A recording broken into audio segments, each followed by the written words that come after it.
যারা বলেছিলেন আমরা পালাই না, তারা জানি না এখন কিভাবে কোথায় গেলেন।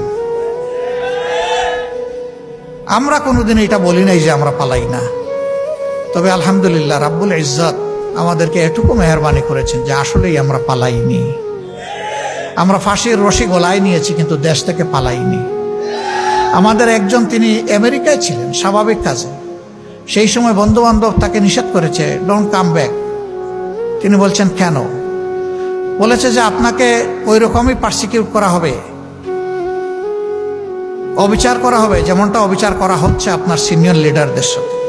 তিনি বলছেন সিনিয়র লিডাররা যদি আল্লাহর জন্য ধৈর্য ধরে সহ্য করে থাকতে পারেন, আমিও পারবো, আমি আসছি।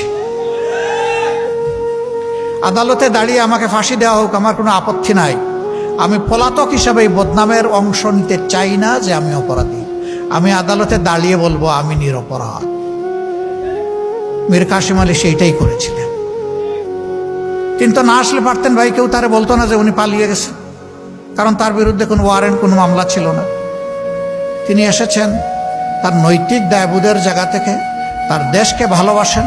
এই জন্য তিনি বলেছেন যে দেশে আল্লাহ আমাকে পয়দা করেছেন, আমার মত যেন সেই দেশে হয়। সম্মানিত ভাইয়েরা, গেল তাদের ছাপ্টার, এখন কি হবে?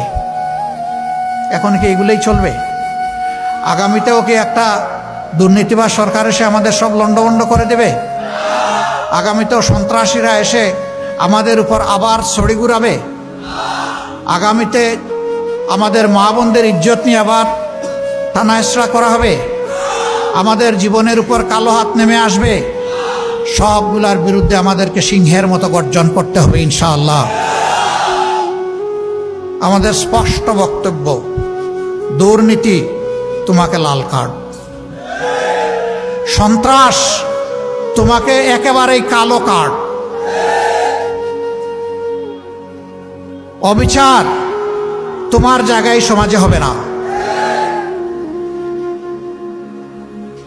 একটা দুর্নীতিমুক্ত, সামাজিক সুবিচারে পরিপূর্ণ, একটা ভারসাম্যপূর্ণ অর্থনীতির দেশ হিসাবে বুক চিতিয়ে যুদ্ধ করা যুবকদের হাতে তাদের মেধার মূল্যায়ন করে তাদেরকে এদেশের দেশ গঠনে তাদেরকে কাজে লাগানোর সেই পরিকল্পনা নিয়ে আগাচ্ছে বাংলাদেশ জামাত ইসলামী। আমাদের অঙ্গীকার একেবারেই স্পষ্ট, আমরা শিক্ষা স্বাস্থ্যকে সবচেয়ে বেশি গুরুত্ব দেব। কারণ একটি ভালো জাতি গড়তে হলে অবশ্যই আমাদের একটা ভালো শিক্ষা ব্যবস্থা লাগবে। আমাদের শিক্ষা ব্যবস্থা ভালো নেই।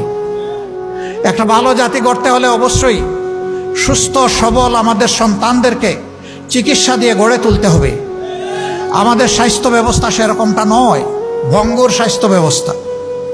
আমাদের দ্বিতীয় অগ্রাধিকার হচ্ছে দুর্নীতির বিরুদ্ধে আমাদের লড়াই। আল্লাহ ক্ষমতায় কারে নিবে না নিবে উই ডোন্ট নো। এই অ্যালটমেন্ট আসবে ইনশাআল্লাহ আসমান থেকে। আমরা বাংলাদেশের জনগণের রায় পেয়ে এই দেশ পরিচালনার দায়িত্ব পাই কিংবা না পাই, দুর্নীতি মাটিতে নেমে না আসা পর্যন্ত আমাদের লড়াই চলবে ইনশাআল্লাহ। আমরা থামবো না, কেউ আমাদেরকে থামাতে পারবে না।